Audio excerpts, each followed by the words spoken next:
Hey everybody, what's going on? Good afternoon and welcome back to the Life of Dave, where I am out here with Ralph, who currently is coming back from the house. He had to go get ear protection, and I'd like to show you these two classic military surplus rifles. I have here my Ishapore 2A1, which is a Lee Enfield that in the 1950s was rebarreled from .303 British.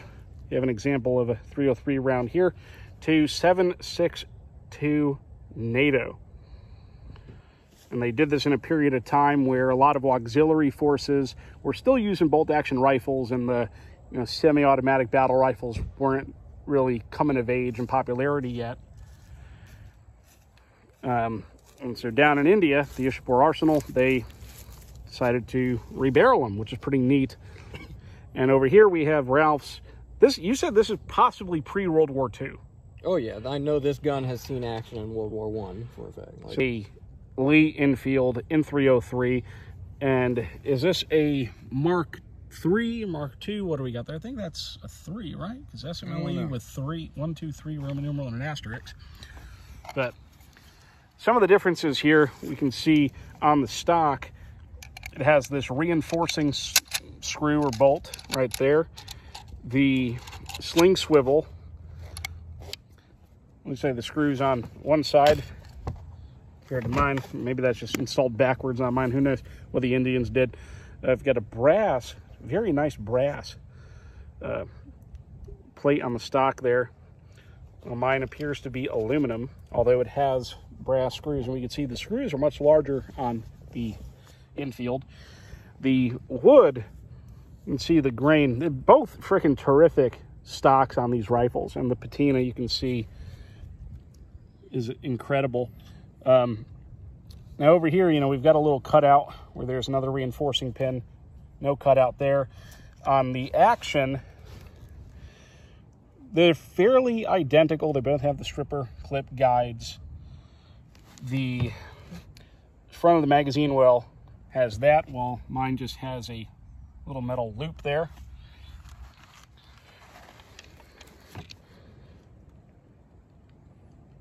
And the safeties are the same and all that. On the sight, got that same wheel style to adjust your elevation. This goes out to, what either 20, so what would that be, 2,000? Probably. Because 2 would be 200. And the one here goes up to only 8, although you could probably put it all the way up there.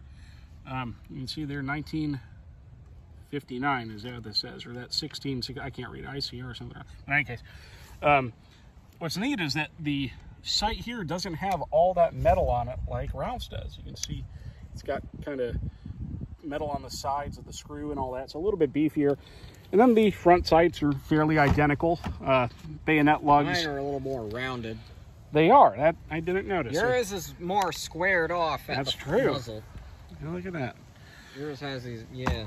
And then when it comes to the sling attachments, his forward sling point is up there just behind the bayonet lug, while mine is on the band, which holds 2 pieces of the stock together. So a couple of subtle differences. Other than that, the actions are probably all the same. We're not going to break them down here. We want to get shooting before the sun goes away. Mm-hmm.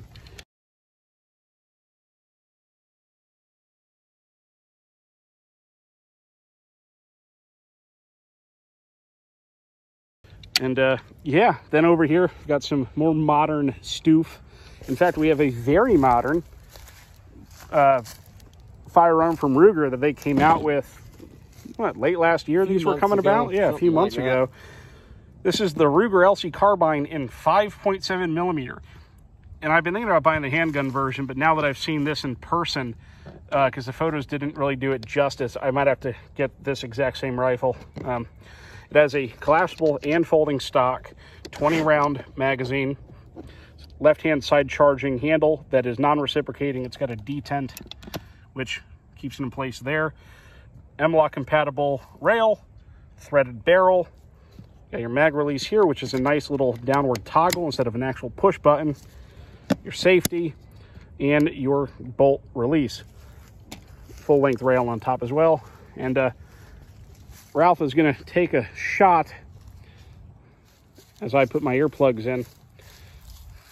See if I need to get one of those whistles. And what? See if I can hit that little spinning target. Go ahead, yeah, let's take a look. Last time I shot this thing, it seemed like it was sighted in pretty good. I suppose we will find out for sure if it's still sighted in good. Over the top, lads!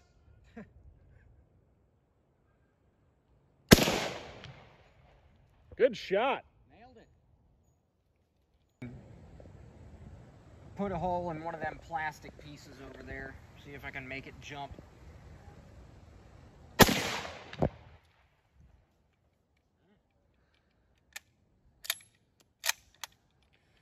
How big of a hole you think it'll make in that log that's about 15 yards in front of you?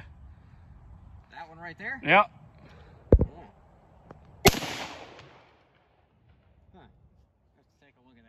Try and hit that spinning target again, see if I can hit the tiny one on top. It's a pretty difficult shot though. I can barely see it with these iron sights.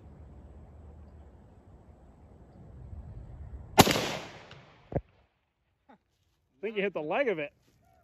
Maybe. I don't know. I hit something, knocked it over. Hope I didn't break it. I hope not. All right, so Ralph is going to attempt to hit the wooden handle of that shovel. That's pretty thin. I don't know if I'll be able to do it, but Well, I'll try. Aim small, miss small.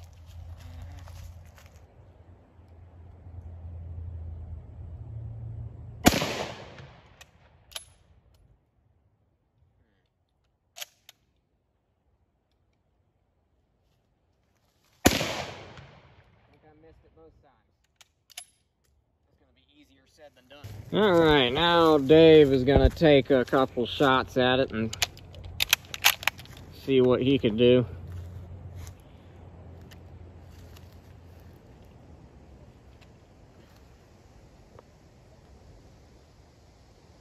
I saw a wood chip. I wonder if I hit it. I don't know if I don't know. That could have been a wood chip from the tree, though. Yeah.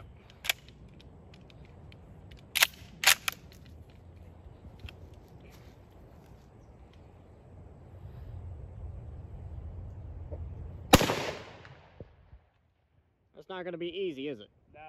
No. I might be able to get it with the 5.7. What? I might be able to get it with the 5.7, though. That thing's a tech driver. Yeah. I'm going to see just hitting the shovel at the head And of try and hit the shovel. middle.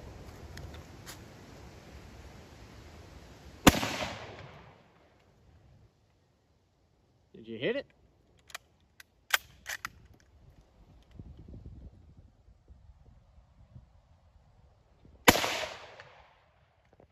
That hit something.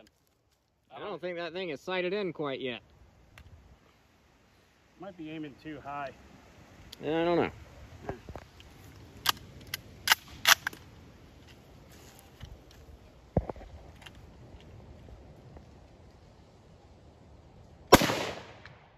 You hit the green plastic. Did I? Yeah, I saw it jump.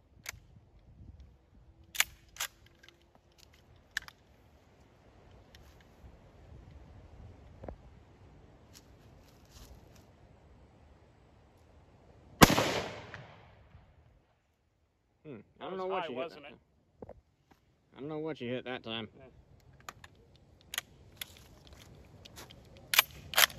Yeah. Try it again. I'm going to try hitting the orange spinner there.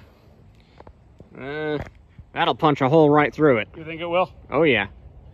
Already punched a hole through it with a 7.62 by 39. Doesn't it always snap like that there? Yeah, that's why we're shooting it. I went to use it, and then it was rotted from sitting outside my house. So I did hit it a couple times here. Got a winged shot there. That's a nice big hole. That's probably the strongest part of the shovel right there, and that just went straight through it. Look at that.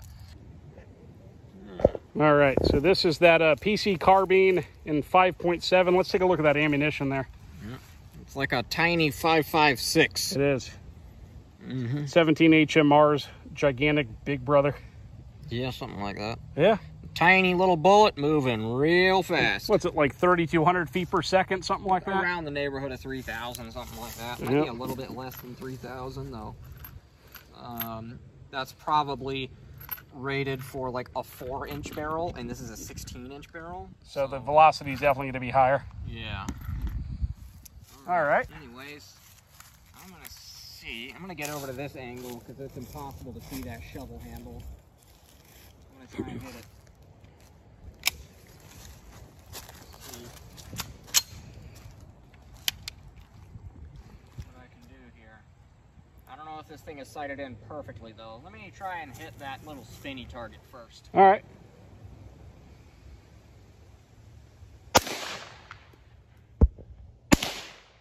There you go.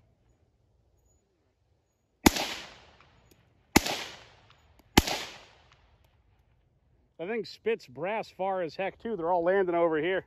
I don't know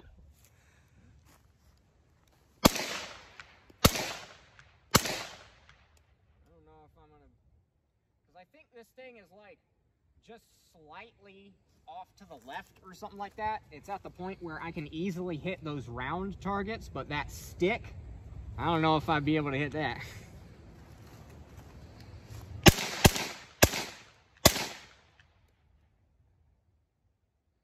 I think the handle, I think you hit the handle because it's not there anymore. There it is. No, it's not. What do you mean?